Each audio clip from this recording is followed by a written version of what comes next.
If you'd have told me a year ago that there would be a day that I would stop shopping completely, there is no way I would have actually believed you. Clothes were my guilty pleasure. I even had a shoe membership club. Yes, I know. And I know what you're thinking. A shoe membership?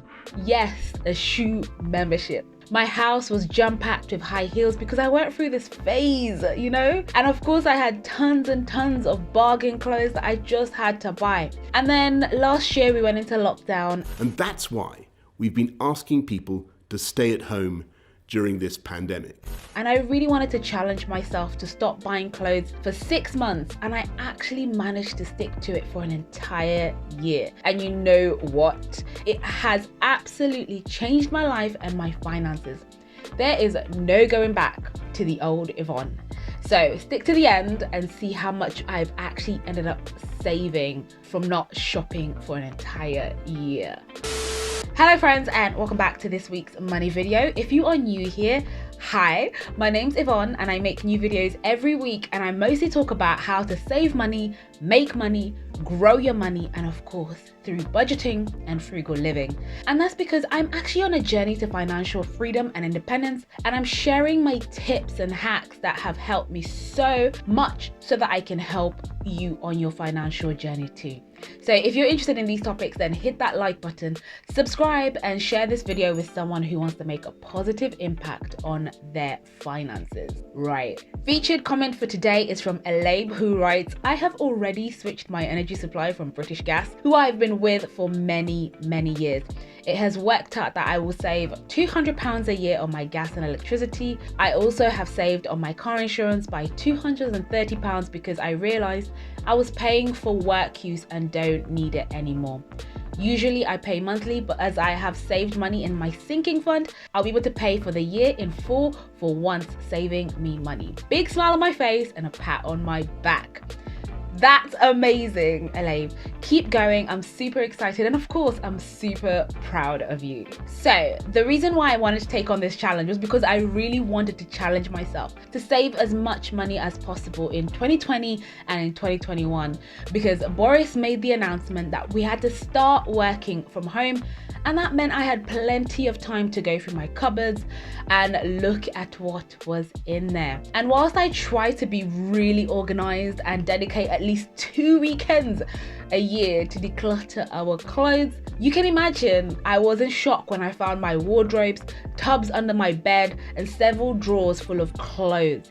And in fact, I even had a separate cupboard and shoe rack full of shoes that, you guessed it, I didn't even wear it. And the sad thing is that some of them still had tags, never worn, never seen the light of day. And if you match that with my love for a bit of bargain, I had a few shops that I would frequent online to get a good deal for cheap. And that was in the era of my fast fashion deals. And the funny thing is that I would always complain that I didn't have enough to wear. So when I went through all the different storage spaces and I ended up with bags and bags and bags of clothes, I decided enough is enough. It was time to break a habit, clearly, and see how much money I could actually end up saving without buying any new clothes. So although my goal was to save money, I also wanted to do my bit to reduce the amount of clothes I was wasting as well, because let's be real, a lot of them didn't make it to be worn. So I decided to go cold turkey just on clothes for 6 months in the first instance, but like you guessed it, I actually ended up doing an entire year. And I knew it would be a challenge, but one I know that I could most certainly meet on a practical and of course on an emotional level. And I think what really helped me with that is that I made sure to set some clear ground rules just to make sure I didn't deviate and find a loophole to spend. I am one of those people.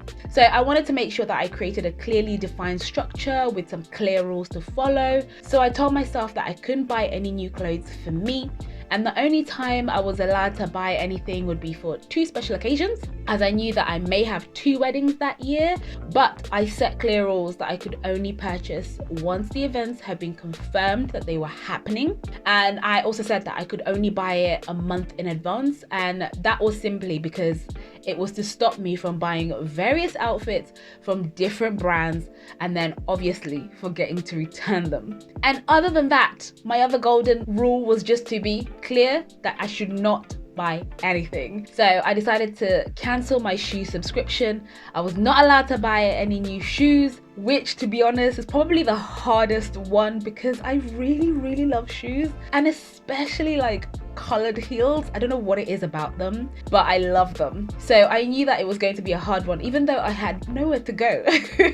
I also couldn't buy any new accessories like jewelry. I just had to use what I already owned. I also decided to ban secondhand clothes to stop me from just purchasing for the sake of purchasing. Basically, the only time I was allowed to buy clothes was for my son, and even then I decided to have some rules, and that I would only buy to replace something that couldn't fit him anymore, or it had to be part of like a school uniform or something essential like that. So I knew it was going to be a challenge, but I was determined to do it and prove to myself that I can do it as well. I just have one of those personality types. So now knowing I couldn't purchase anything for a few months, I had to deal with the practical side of things as well. So the first thing I actually did was go through all my bank statements and have a look at what subscriptions I had made, and I made sure to cancel all of them. It actually astounds me how many times I sign up for a free trial of something and then I forget to cancel when the free trial comes to an end. And this is where I actually find that I waste so much money because I'm just giving money away for free. And so I just had to be ruthless and just cancel all of them. Then the next thing I did was to go through all my emails and unsubscribe from all the various clothing shops I had either signed up to, or somehow my details had been sold off and they were sending me emails that I don't remember signing up to. And it's amazing how likely you are to click an email to purchase clothes even when you aren't thinking about them. And I would be caught out every single time with the titles, and of course when you click to the email and sure enough there isn't enough information on the email. So me being a curious person, of course I have to click to the link to the website.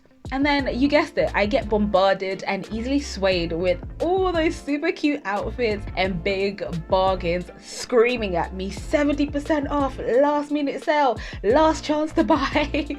And me being me, I just start adding things to my basket, and before I knew it, I already had hundreds of pounds sitting in my basket even before I'd even dealt with delivery charges. So these emails had to go.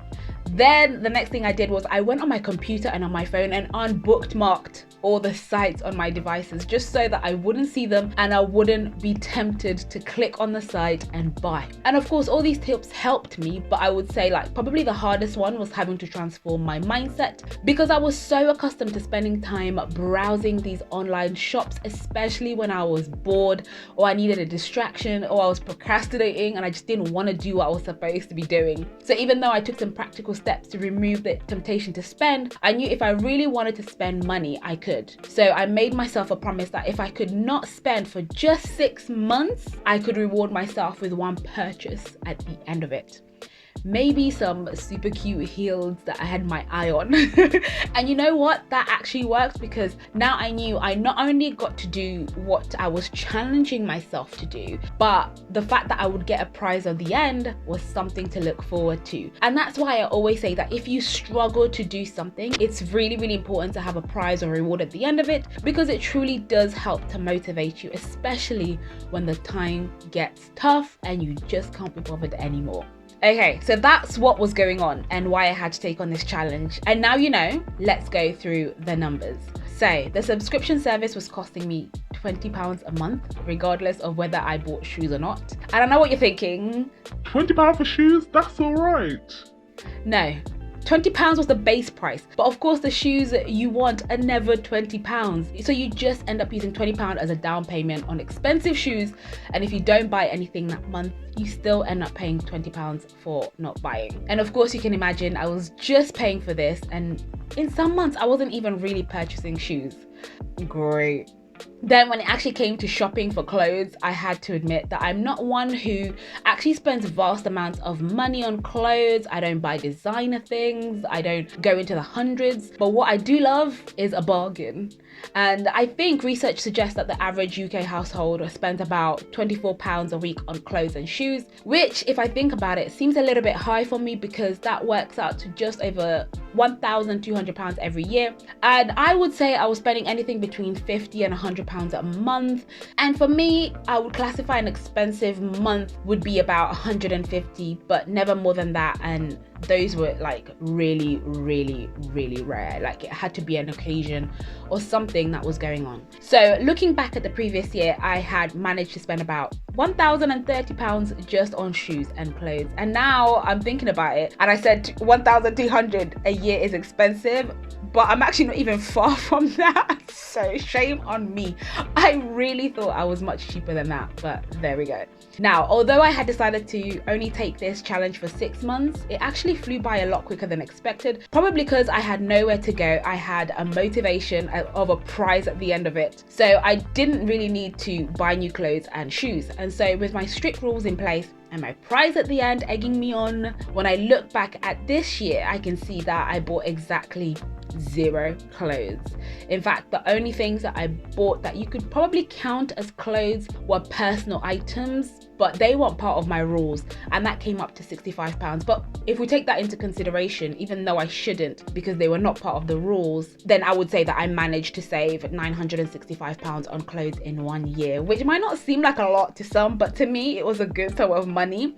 And I'm super proud of myself because I love browsing and I love shopping. And so the added benefit is that I've learned that I actually don't need any new clothes, and I definitely don't need a subscription to buy new shoes, which is hard to admit but absolutely necessary. And ever since then, if I want to buy clothes, I now have this new 72-hour rule, which states I have to put something in my basket, leave it there for 72 hours before buying it. And of course, as you've guessed it, in less than 24 hours, I've already forgotten about it because it's an impulse purchase and it's not actually something that I need. But if I do need to buy anything, then it has to be replacing something else that is no longer fit for purpose.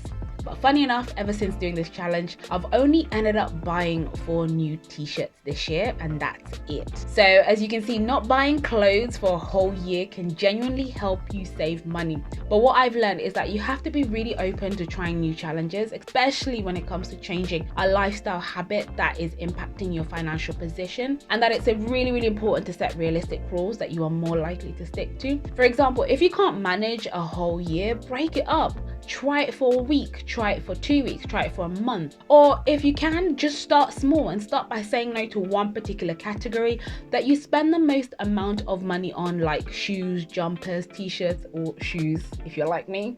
And if you find that you just can't resist the urge to buy, then why not try the pound replacement method, which means that you have to sell some of your old clothes to make money to buy new ones. Either way, I highly encourage you to try a no spend challenge. As you know, I have now branched out to an even bigger no spend challenge, and I've challenged myself to not spend anything on non-essential items. And this is a lot harder, but I am making good headway with it.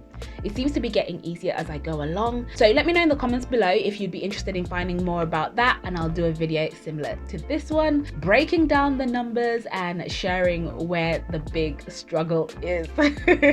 And I'm sure you're wondering what I'm doing or did with the money that I saved from not shopping for an entire year. Well, to be honest, the additional money is what has allowed me to not only buffer my emergency fund, but it's also the money that I use to invest in the stock market and purchase my shares, which I have shared in previous videos how my portfolio is doing, and right now it's actually doing really well. So if you're interested in those videos, I will make sure to link them up here and in the description box below. But if you'd like a portfolio update, please hit that like button and comment down below and let me know, and I will gladly do that. Let me know in the comments below whether you've ever done a no spend challenge like this one. If you have, let me know what are your tips for making sure you do one successfully. Please share it with us because we are a community who love to share all our favorite money saving tips. Also, remember, if you are looking for free money, make sure to hit those stocks and shares link below, deposit money into your account, and you could get a free share worth up to £100. That's potentially 99 free pounds. Don't forget to hit that like button and subscribe so that you don't miss any future uploads. Also, don't forget to share this video with someone who is looking to make positive changes in their finances. And finally, don't forget to check out these videos, which will show you all the financial tips I'm currently implementing in my life that have helped save me thousands and thousands of pounds. Thank you so much for all your support, and I will see you in the comments below, and of course I will see you in the next video. Have a great day. Take care. Bye.